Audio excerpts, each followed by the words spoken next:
Graça e paz, irmãos. A paz, queridos. Estamos felizes de estar com vocês aqui, reunidos nessa noite, nesse culto de oração e estudo bíblico. Não estamos juntos fisicamente, mas estamos juntos espiritualmente, unidos pelo mesmo Espírito. Vamos iniciar com uma oração dedicando esse culto ao Senhor. Ó Pai, obrigado por estarmos reunidos através das redes sociais e principalmente unidos através do Teu Espírito Santo. Obrigado, ó Pai, porque a Tua graça, a Tua bênção está sobre as nossas vidas e assim podemos nos reunirmos para Te adorar, para orarmos, para lermos e estudarmos a Tua Palavra. Recebe esse tempo nas Tuas mãos, que seja um tempo onde o Senhor te agrade de tudo aquilo que nós vamos fazer aqui, porque vamos fazer para a glória do Teu santo nome. E é no nome de Jesus que nós oramos agradecidos. Amém. Amém. Vamos também louvar e engrandecer o nome do Senhor através de um cântico nesse momento. Boa noite, igreja. Nós viemos hoje louvar o nome de Deus, o nosso Deus que é o único Deus sobre a terra, que é soberano sobre todos e sobre os outros deuses também. Nenhum outro Deus é capaz de permanecer em pé diante do nosso Deus, porque Ele é todo poderoso, Ele é soberano sobre as nossas vidas e Ele é poderoso e majestoso. Então, vamos louvar agora o nome dele nesse momento. 3, 4.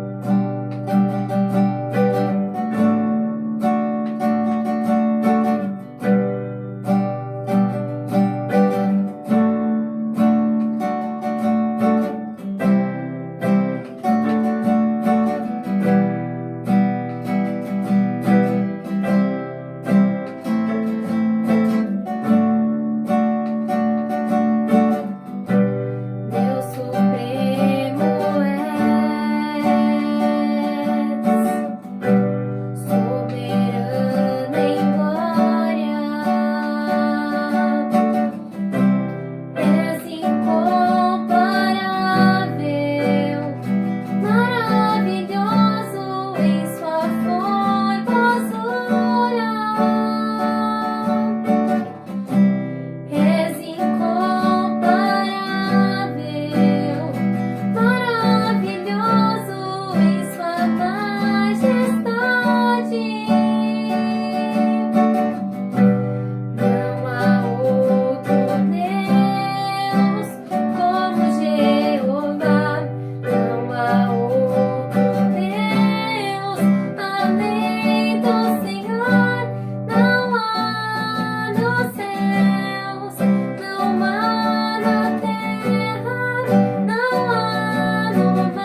Que alegria adorarmos ao Senhor, especialmente quando temos essa convicção que estamos juntos no mesmo Espírito e na presença do nosso amoroso Deus.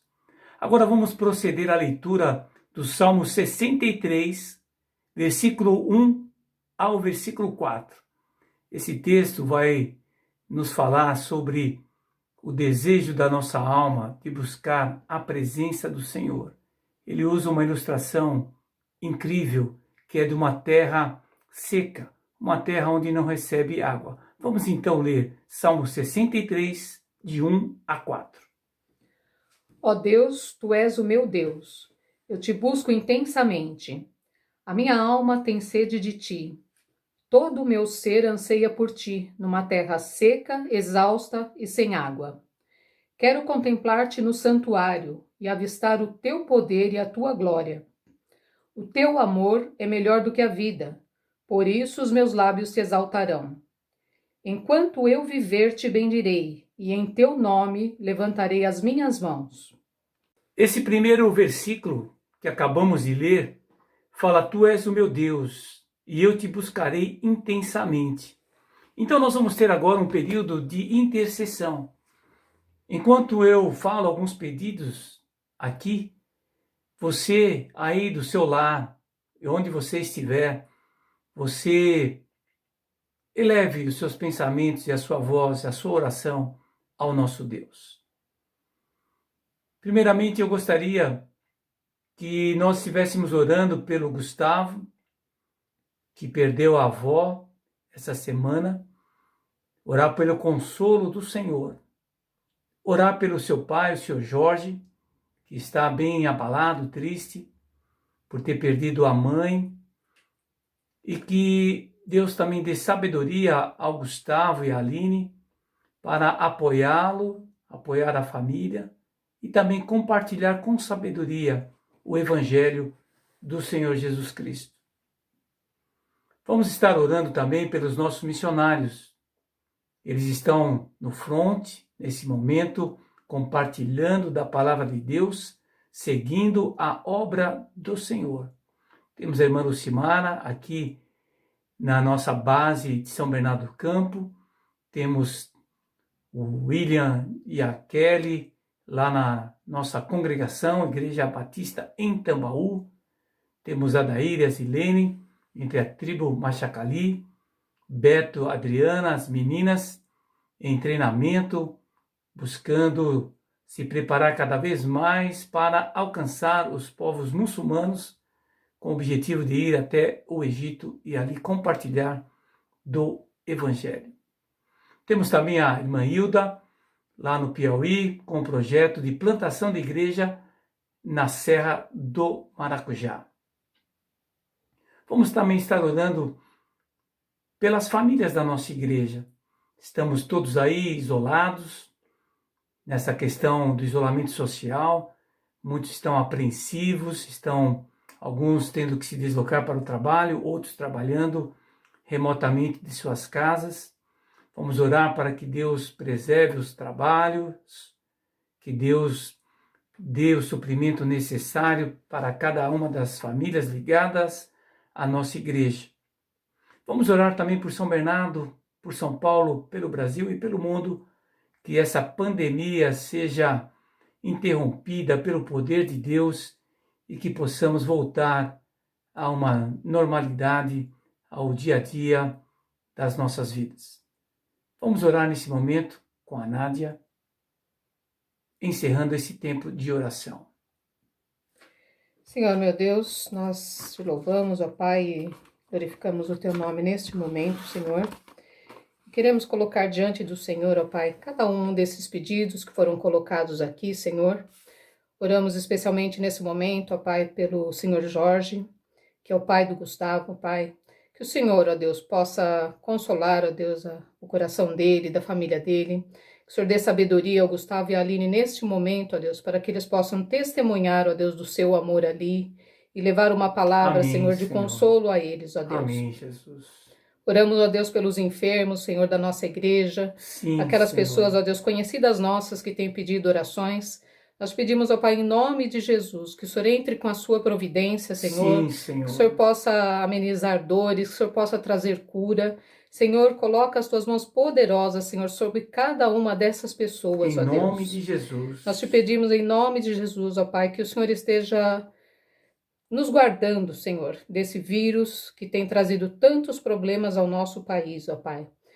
Que o Senhor, ó Deus, continue guardando, Senhor, as pessoas da nossa igreja. Amém, guarda. Nós ainda não temos, Senhor, nenhum membro, Senhor, da nossa igreja que foi atingido por esse vírus. E nós te agradecemos, ó Pai, glorificamos o teu nome por isso, Senhor. Amém, Jesus. Continua, Senhor, nos protegendo, guardando as nossas vidas, que cada um de nós possa fazer a sua parte, Senhor.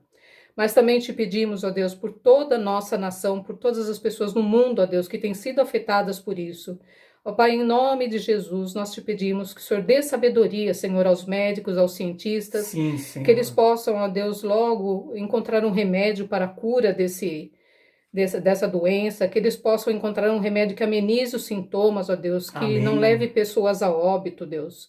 Com relação às vacinas também, Senhor, que isso possa se acelerar, ó Deus, em breve nós possamos ter, ó Deus, a resolução para tudo isso, Senhor. Nós sabemos, ó Pai, que o Senhor está no controle de todas as coisas, ó Deus, e nós colocamos diante do Senhor, ó Pai, que nós sabemos que o Senhor pode, Senhor, mudar essa situação, o Senhor pode fazer com que as coisas melhorem em breve, Senhor. Oramos também pelos missionários das nossas igrejas, cada um nos seus campos, ó Pai, que eles possam confiar no Senhor cada momento da vida deles, Senhor, que eles também sejam guardados, ó Deus, ali onde eles estiverem Livra desse do mal. vírus, ó Pai. Protege, Senhor, supre, Senhor, todas as suas necessidades, ó Pai. Que eles continuem, Senhor, firmes no propósito, ó Deus, para que eles estão ali, Senhor. E por último, ó Deus, te pedimos pelas famílias da nossa igreja, pedimos que o Senhor possa abençoar cada família da nossa igreja, Senhor. E também as pessoas que têm contato com eles, os seus familiares, pedimos a tua proteção, pedimos que o Senhor encha-os, ó Deus, de sabedoria, que o Senhor, nesse momento difícil, ó Pai, que eles possam levar uma palavra de consolo a alguém que precisar. Ó Deus, em nome de Jesus, dá-nos, Senhor, a paz nesse momento difícil. Tantas pessoas, ó Pai, têm ficado depressivas por estarem presas dentro de casa, pessoas até adoecendo, Senhor. Por isso nós te pedimos em nome de Jesus, ó Deus, que Jesus. cada um de nós possa confiar no Senhor, ó Deus, e que nós possamos, ó Deus, ter a paz que excede todo o entendimento, conforme diz a tua palavra, Senhor. Te agradecemos pelo projeto da família, que temos orado diariamente, que a gente possa se envolver, ó Deus, nesse projeto, orando pelos nossos familiares, aqueles que não são cristãos, e pedindo ao Senhor, ó Deus, uma oportunidade para que possamos compartilhar do teu evangelho com essas pessoas, ó Deus. Amém. E que haja salvação, Senhor, para a honra e glória do teu nome, Amém, Senhor. Senhor. Amém. Estamos dentro do mês da família e estamos nesse projeto maravilhoso da Junta de Missões Nacionais. 31 dias de oração pela família, com o tema Jesus transforma a minha família, baseado no versículo 10 do capítulo 10 de João, que diz assim: o ladrão vem senão para matar, roubar e destruir, mas eu vim para que tenham vida e vida em abundância. Que você invista um tempo, ouça o áudio, junte a sua família, faça as orações e seja um instrumento de Deus para levar o evangelho, para levar a edificação aos seus familiares. E agora nós vamos cantar mais um cântico de louvor ao nosso Deus. Esse texto que nós lemos, o Salmo 63, ele além de falar que buscava Deus intensamente, ele também diz que ele louva e exalta ao Senhor, porque o amor dele é melhor do que a vida. Então vamos adorar, exaltar ao Senhor com esse cântico.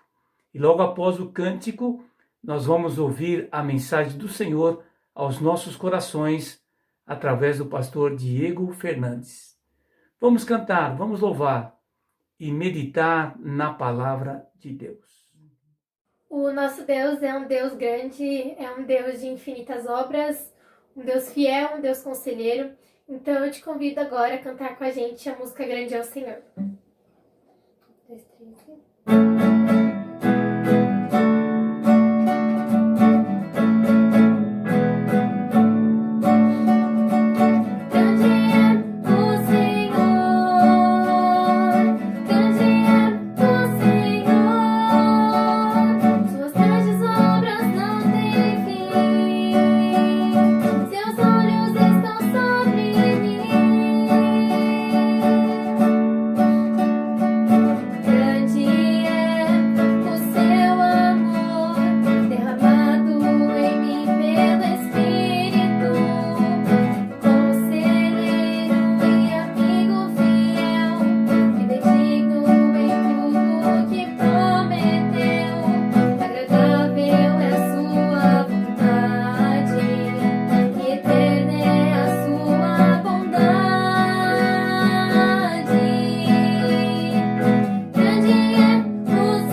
noite, amados irmãos, a graça e a paz, tudo bem com vocês? Espero que vocês estejam bem. Estou sentindo muita falta dos irmãos, de poder cultuar juntamente com os irmãos da nossa amada igreja, e espero em Deus que o mais breve possível a normalidade possa ser estabelecida. Mas enquanto não podemos estar juntos, congregando juntos, compartilhamos então das Escrituras Sagradas através da internet. E eu gostaria nessa noite, amados irmãos, trabalhar um pouquinho uma breve reflexão de forma expositiva, verso a verso, no livro de Romanos, capítulo 1, dos versos 1 ao 7, que ali se encontra o prefácio, né? A saudação de Paulo aos romanos, uma vez que Paulo nunca chegou a ir a Roma, segundo os estudiosos, mas ele tinha um desejo ardente de poder conhecer esses irmãos. Então eu gostaria de compartilhar com os irmãos, lembrando também que essa epístola aos romanos, ela é considerada uma das mais ricas e abrangentes declarações que Paulo dá sobre o Evangelho de Jesus Cristo, né? Essa carta, ela é também uma chave para que possamos compreender, né, para que possamos entender todas as demais escrituras, né? Já que Paulo aqui, nesse texto, nessas passagens, nessa carta, ele une praticamente todos os assuntos, né, do Novo Testamento e uma boa parte do Velho. Ele trata aqui, podemos citar, pecado, lei, julgamento, destino humano. Ele trata sobre fé, sobre obras, graças, justificação, santificação, eleição, obra de Cristo e do Espírito Santo, esperança cristã, a natureza da igreja. Ele fala também sobre o lugar do judeu, do não judeu, né? Do gentil nos propósitos de Deus, o significado do Antigo Testamento frente ao Novo Testamento. Ele também fala sobre os deveres dos cristãos, né, com relação ao Estado, os princípios de retidão moral. Então essa carta aos Romanos, essa epístola, ela abre uma boa perspectiva para compreendermos todas as demais epístolas, todo o Novo Testamento, aí de uma forma mais clara. Então, se você puder ter a oportunidade de ler essa carta, você vai ver que os demais evangelhos e as demais cartas ficarão um pouquinho mais claras. Amém? Então, vamos ver o que diz a palavra do Senhor em Romanos capítulo 1, verso 1, diz assim: Paulo, servo de Jesus Cristo, chamado para ser apóstolo, preparado para o evangelho de Deus, o qual foi por Deus outrora prometido por intermédio dos seus profetas nas Sagradas Escrituras, com respeito ao seu filho, o qual, segundo a carne, veio da descendência de Davi, e foi designado Filho de Deus com poder, segundo o Espírito de Santidade, pela ressurreição dos mortos, a saber, Jesus Cristo nosso Senhor, por intermédio de quem viemos a receber graça e apostolado, por amor de seu nome, para a obediência, por fé, entre todos os gentios, de cujo número sois também vós, chamado para seres de Jesus Cristo. A todos os amados de Deus, que estáis em Roma, chamados para seres santos, graça a vós outros, a paz e paz da parte de Deus, nosso Pai, e do nosso Senhor Jesus Cristo. Vamos orar.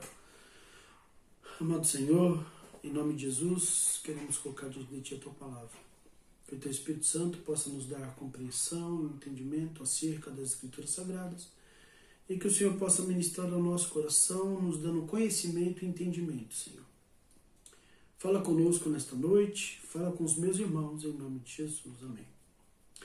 Amados irmãos, é interessante podermos compreender, né, antes de nós entrarmos, de fato, nas Escrituras Sagradas, nos versos, podemos entender aí os propósitos de Paulo, primeiramente nessa carta. Eu consigo delimitar quatro propósitos de Paulo ao escrever essa carta. Paulo, ele escreve essa carta provavelmente para buscar apoio da igreja de Roma para sua viagem no trabalho missionário para a Espanha. Está lá em Romanos capítulo 15, verso 24. Então ele buscava apoio da igreja de Roma para sua viagem missionária à Espanha. essa carta também ela é escrita para solucionar algumas tensões que alguns cristãos de origem judaica e cristãos de origem gentílica estavam tendo, né? Em vista dessa situação, né, de problemas, está lá em Romanos capítulo 14, 15, acerca dos cristãos fracos, né? Então, Paulo tenta resolver essas questões aí, porque era uma igreja que era predominantemente de judeus, de gentios novos convertidos, gentios que estavam adentrando a igreja, e de judeus convertidos. Então, Paulo tentava resolver essas demandas aí de cristãos fracos e cristãos fortes, né? Também a ideia de Paulo de estar escrevendo essa carta é de educar, de fortalecer, né, doutrinas básicas e princípios de vida cristã na vida desses irmãos, né? Paulo aí tenta dar ensinos, aí, pilares, doutrinas, tentando alicerçar essa igreja que, basicamente, nós vamos falar um pouquinho sobre as características peculiares dessa igreja, não é formada por nenhum apóstolo, né? E Paulo também, sendo um homem muito amoroso, sensível às pessoas, ele deseja, sim, ir a Roma para conhecer esses irmãos e compartilhar bênçãos com eles, ser reanimados com eles, né? Porque, apesar de tudo, são amigos em Cristo. Então, por meio dessa carta, ele deseja comunicar o amor dele e elogiá-los também. Então, o tema desta carta, né, é o Evangelho de Deus por meio de Jesus Cristo. Então, amados irmãos, Paulo ele inicia, né, esta carta de Romanos, verso 1, né, juntamente com o do verso 8 ao verso 15, como sendo esse preâmbulo, esse início, né, essa introdução, essa declaração inicial que geralmente a gente encontrava aí nas cartas gregas, né? Então, toda carta que era enviada, ela tinha, geralmente era dividida em 3 partes, que era a introdução, o corpo da carta e a conclusão da carta. Então, Paulo se apresenta no verso 1 como Paulo, servo de Jesus Cristo, né? E apenas nesse início da frase a gente já pode tirar uma lição grandiosa de como Paulo se apresenta para a igreja, né? Ele se apresenta como um escravo de Jesus, né? A palavra servo vem do original doulos ou doulos, né? Que significa escravo. Então Paulo ele se apresenta à igreja como um servo de Jesus Cristo. E vale ressaltar, irmãos, que nós estudando as Escrituras Sagradas, conseguimos identificar 4 tipos de servos. Haviam 4 tipos de servos, 4 tipos de conotação para servos. O primeiro tipo de servos, e nós vamos perder um pouquinho mais de tempo nessa parte, nessa classificação desses servos e como Paulo se identifica. Primeiramente a gente identifica o oikedes, que é o servo doméstico, né? O escravo do lar, aquele escravo, aquele servo que trabalha na casa, né? Nós vemos isso lá em Lucas, capítulo 16, verso 13, Atos 10, verso 7, Romanos 14, 1 Pedro. Então, esse é o primeiro tipo de servo, o servo doméstico, que trabalha na casa, né? Que morava junto, que cuidava das coisas da casa, responsável pelo lar. E também há a palavra doulos, né? O doulos é o servo escravo, que é aquele que não tinha direitos legais. Ele era um objeto pessoal do seu senhor, que é de fato esse termo que Paulo usa quando ele se apresenta como servo, aquele escravo que não tem direito nenhum, aquele escravo que tem todos os seus direitos legais dados ao seu senhor, aquele que o adquiriu. Romanos 6, verso 19, trata um pouquinho, usa o mesmo termo, Lucas 7, João 8, 2 Coríntios também, capítulo 4. Então, esse é o segundo servo. O primeiro é o oiketes, é o servo doméstico, aquele que trata da casa. O segundo é o doulos, né? O escravo que não tem direito legal nenhum, né? Ele é um objeto do seu senhor para a utilização daquilo que o seu senhor necessitava. Há um terceiro tipo de servo, que é o peretes, né? Que é o remador de baixo, que é fazendo alusão aos escravos que remavam aí nos porões, nos navios, né, que ficavam na parte de baixo. Eles ficavam sentados em filas, geralmente eram eram uma ou duas filas na parte de baixo do porão, e eles remavam, né? Remavam aí para que o barco fosse em movimento. Era o remador de baixo, é aquele que dava o movimento ao motor, ao barco, né? E esse termo é utilizado em 1 Coríntios capítulo 4, verso 11, que era justamente esses escravos que ficavam remando, trabalhando constantemente na parte de baixo dos navios. E quando esses navios tinham duas partes de escravos, esses escravos não poderiam sair de nenhuma forma, né? Quando o escravo precisava ir ao banheiro, o outro escravo deixava suas necessidades, fazia suas necessidades ali mesmo e caía embaixo dos escravos na segunda fila, na fila mais para baixo. Então eram os remadores de baixo. E o quarto tipo de servo que nós conhecemos, é muito conhecido na igreja, que é o diácono, né? Que no original é o garçom, é aquele que serve a mesa. Né? Nós vemos lá em Mateus 20, em Marcos 9, Mateus 22 também. Então era aquele designado para servir a mesa, é o copeiro, era aquele que servia a mesa. Mas o interessante é que desses quatro tipos de servos, né? E Paulo se denomina como doulos aqui, qual eram as semelhanças entre esses quatro servos? A semelhança é que nenhum desses quatro servos, eles escolhiam o seu serviço.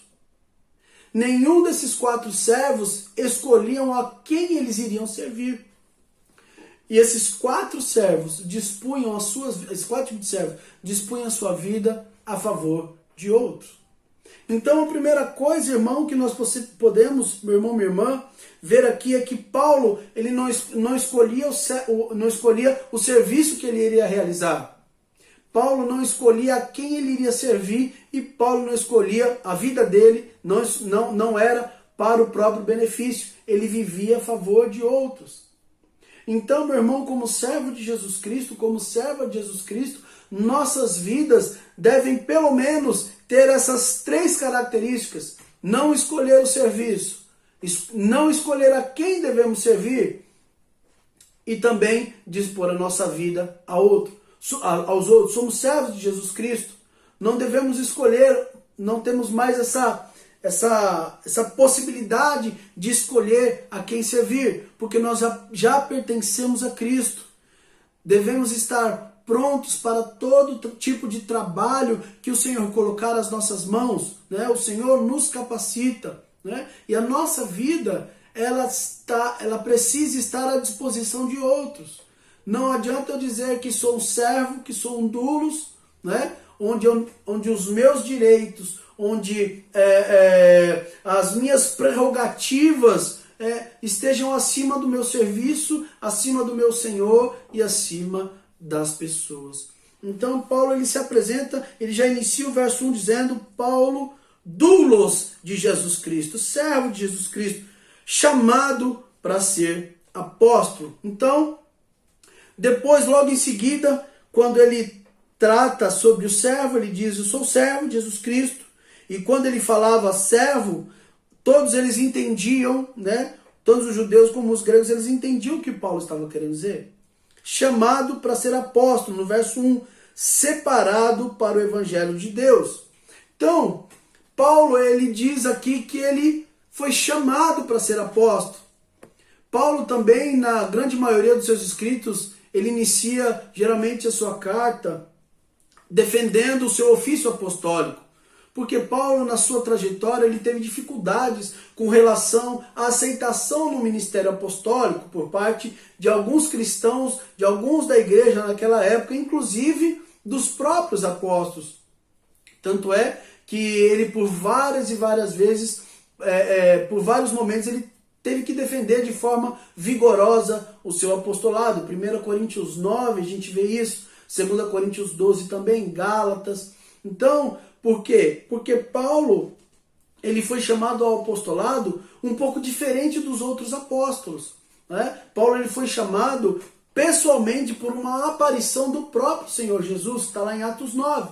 Diferente dos outros apóstolos que foram chamados, foram escolhidos, cada um estava realizando os seus trabalhos, cada um estava realizando suas atividades, né? Caminharam com Jesus Cristo, né, em todo o ministério terreno, estiveram com Cristo na sua morte, na sua ressurreição.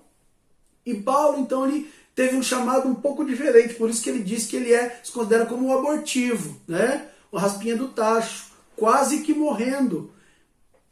Então, ele teve essas dificuldades por conta de como ele foi chamado. Só que uma coisa interessante é que ele foi chamado pessoalmente pelo Senhor Jesus Cristo. E isso significa que, com relação à sua posição, ele estava no mesmo pé de igualdade com os primeiros 12 apóstolos, né? O importante era que Paulo se encontrou com Jesus ressurreto. Paulo foi comissionado diretamente por Jesus ressurreto, né? Está lá em Gálatas 1, versos 15 ao 18 e 1 Coríntios 15, verso 8. E ele diz aqui, né, que ele foi separado, chamado para o ser apóstolo, separado pelo Evangelho. E uma vez também, irmãos, que ele havia sido separado desde o seu nascimento, ele diz, né, para ser apóstolo de Cristo, o que se concretiza no caminho de Damasco. Olha lá, o qual foi por Deus outrora, verso 2, prometido por intermédio das Escrituras.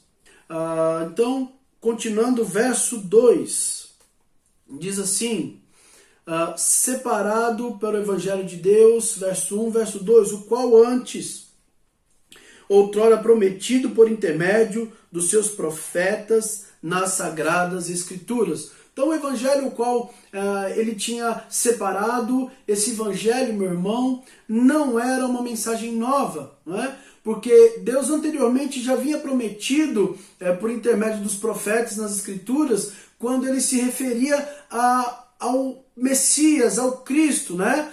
Paulo ele cita o Velho Testamento de uma forma profética, quando os próprios profetas já falavam acerca da vinda do Messias, do Filho de Deus, né? Que cumpririam essas promessas. E ele diz no verso 3, com respeito ao seu Filho. Então, Paulo está se referindo às profecias, ao cumprimento do Velho Testamento na pessoa de Jesus Cristo, uma vez que Cristo é o cumpridor das profecias, o qual, no verso 3, segundo a carne, veio da descendência de Davi. Então no verso 3 também mostra a descendência de Davi, na pessoa de Jesus Cristo. Jesus Cristo sendo descendente de Davi, sendo descendente do rei perfeito que foi Davi, aos olhos dos judeus, do melhor rei que Israel já teve. Então, Paulo está mostrando a linhagem real de Jesus, a linhagem real na sucessão de um reinado. E ele continua no verso 4, e foi designado Filho de Deus com poder, segundo o Espírito de Santidade, pela ressurreição dos mortos, a saber, Jesus Cristo e Senhor.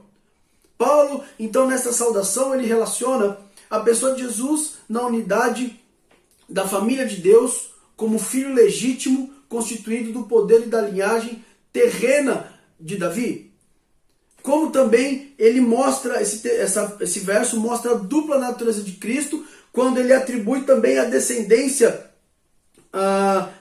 como Filho de Deus, né, designado Filho de Deus com poder segundo o Espírito de Santidade. Então também ele mostra a linhagem divina de Deus, ele mostra a dupla natureza de Cristo, a linhagem terrena vinda de Davi e a linhagem divina vinda de Deus. Não é? Para quê? Para provar, para mostrar para os romanos, para mostrar para os judeus, para mostrar para os gentios que Cristo realmente é o cumprimento do Velho Testamento, é o cumprimento das profecias, o qual os pais, os profetas profetizaram. Verso 5. Por intermédio de quem viemos a receber graça e apostolado por amor do seu nome para obediência por fé. Quando ele fala aqui graça, né, o favor imerecido, por intermédio de quem viemos a receber a graça, o favor que não merecíamos, né? E apostolado por amor do seu nome. para obediência por fé entre todos os gentios. Verso 6, de cujo número sois também vós, chamados para seres de Jesus Cristo. Paulo já no verso 5 e o verso 6, ele faz uma conexão do chamado de Paulo, né, apóstolo, né, mas que também chamado para ser servo, para ser doulos, para pertencer a Jesus Cristo, com relação também ao chamado daqueles irmãos romanos, chamados para ser discípulos, chamados para ser servos, né, chamados para ser doulos, assim como nós também. A semelhança de Paulo e a semelhança de Pedro, somos chamados por Deus para ser doulos, para ser servos, para servir ao Senhor, uma vez que os nossos direitos, os nossos benefícios, vamos dizer assim, as nossas prerrogativas, estão todas depositadas em Deus. Não é? Não há mais direito legal para nós, porque fomos comprados por Deus por um precioso preço, por um alto preço e um precioso sangue, que foi o sacrifício de Jesus na cruz. Então Paulo ele relaciona, olha, da mesma forma que eu fui chamado para ser apóstolo, mas ser servo de Jesus Cristo, ser doulos, irmãos de Roma, vocês também são servos de Jesus Cristo juntamente comigo, e nós hoje somos servos de Cristo juntamente com Paulo e os irmãos romanos. Verso 7. A todos os amados de Deus que estáis em Roma, chamados para serdes santos, graça a vós outros e paz da parte de Deus, nosso Pai, e do Senhor Jesus Cristo. Assim Paulo fala aos crentes de Roma que eles fazem parte do povo de Deus, tanto quanto Israel sempre foi, não é? Quando Paulo ele diz aqui, ele usa o termo graça a vós outros e paz, ele usa a palavra grega charis, graça, né? Graça, paz, graça, charis, né? Ou caris, e a palavra judaica shalom, que significa paz. Então, quando nós cumprimentamos alguns irmãos, os irmãos, alguns têm o costume de falar a graça e a paz, meu irmão, outros falam só a graça, outros só a paz. Então esse termo, a graça e a paz, vem de Paulo. E por que Paulo usava a graça e a paz? Porque na igreja de Roma era constituída de judeus convertidos e de gentios convertidos, né? Então quando ele falava para o judeu, para o gentio, a graça, né? Ele estava tentando alcançar esse público. E quando ele usava a palavra shalom, a paz, ele estava alcançando o público judeu, né? Para que não houvesse nenhuma forma de discriminação, né? Mas para que ele pudesse alcançar o coração desses dois públicos. Por isso nós dizemos hoje a graça e a paz, né? Então o que nós podemos aprender desses 7 versos, irmãos? Eu consigo aqui listar 6 lições aqui desses 7 versos. A primeira aplicação, o primeiro ensino é que somos servos de Jesus. Todos nós servimos a Jesus, somos doulos de Jesus. Não temos direitos mais algum sobre nós mesmos. Não, o nosso direito agora é de servir a Cristo sem escolher quando servir, como servir e a quem servir. Devemos dispor a nossa vida, devemos dispor o nosso tempo, todos os nossos recursos em pessoas, no serviço a Cristo, não é? Sem limitação de tempo, sem limitação de trabalho, fazemos tudo aquilo que o nosso mestre necessitar que façamos. Esse é o primeiro ensino. E o segundo ensino é que venhamos ter cuidado com esses falsos apóstolos, irmãos. Com esses falsos apóstolos que se autodenominam, né? Porque a Bíblia é muito clara com relação a essa função que, ao meu entendimento, cessou, ok? Então, porque ninguém mais consegue se adequar, né, a esses critérios. Então, tome cuidado com esses falsos apóstolos. O terceiro ponto, meu irmão, minha irmã, é que toda a teologia do Evangelho de Deus, né, das boas novas de Deus ao mundo, ela é norteada assim pelo Antigo Testamento, né? Como também o Evangelho do Novo Testamento, ele está arraigado no Velho Testamento, né?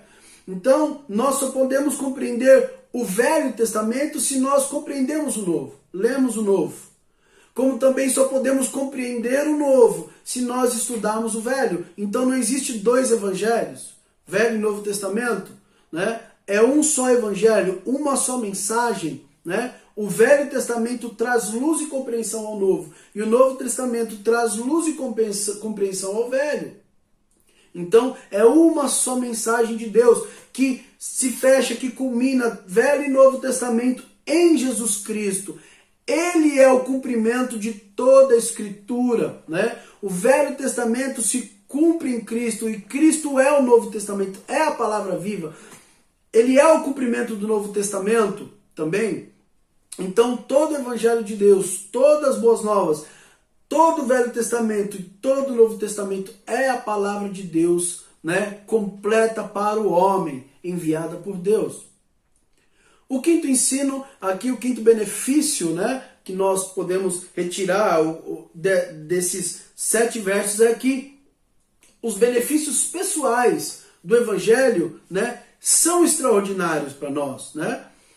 Paz, amor e santidade de Deus por meio de Jesus Cristo, né? Quando nós observamos que o amor de Deus em Cristo dá aos pecadores paz com Deus, né? Aqueles que aceitam a fé em Cristo, aceitam que Cristo morreu por seus pecados, né? E por ele somos ressuscitados, através de Jesus Cristo seremos ressuscitados para a justificação. Então, os benefícios do Evangelho para aqueles que receberam a Cristo são maravilhosos, não é? Nos dá essa expectativa de ressurreição, de justificação por meio da fé em Cristo que morreu pelo seu povo. Então esse é o quinto benefício.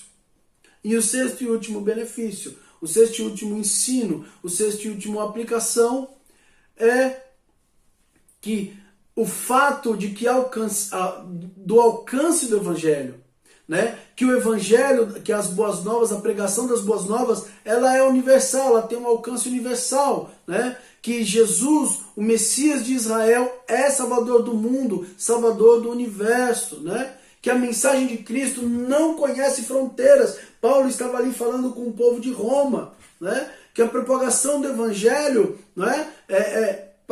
Atravessou Jerusalém, né? Se propagou de Jerusalém a Judéia, Samaria, confins da terra, né? Que essa graça, né?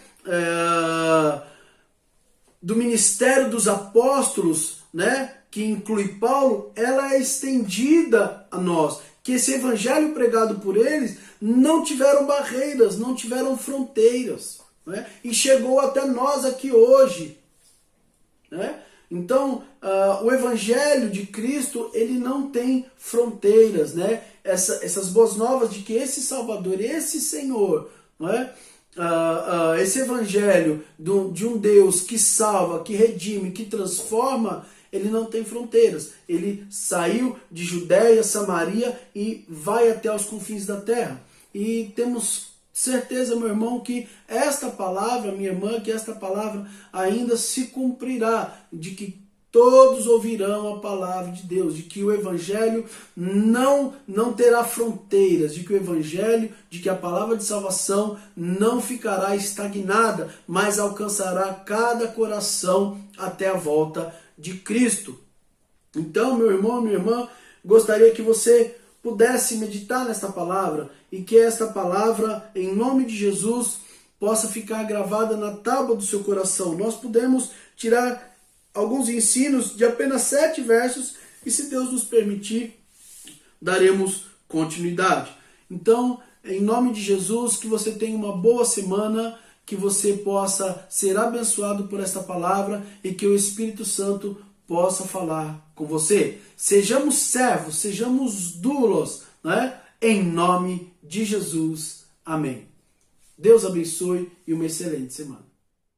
Obrigado, pastor Diego, por essa mensagem que veio ao encontro do meu coração e que eu tenho certeza que também falou aos corações de todos que estão participando ou assistindo essa nossa transmissão. Que Deus continue abençoando a sua vida, a sua família e o seu ministério. Quero desafiar você a compartilhar esse vídeo e também a participar novamente conosco no próximo domingo, às 19 horas, do nosso culto de celebração ao nosso Deus.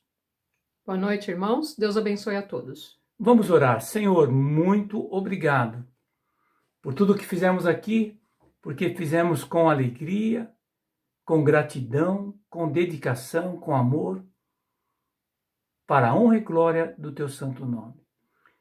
Muito obrigado, ó Pai, pelos cânticos que entoamos a Ti, obrigado pela palavra e obrigado pelas respostas de oração que o Senhor com certeza deliberou em nosso favor. Muito obrigado e é em nome de Jesus que nós oramos. Amém e amém. Amém. Que a graça e a paz do Senhor seja com cada um de nós. Fiquem na paz. Tchau, tchau. Tchau, irmãos.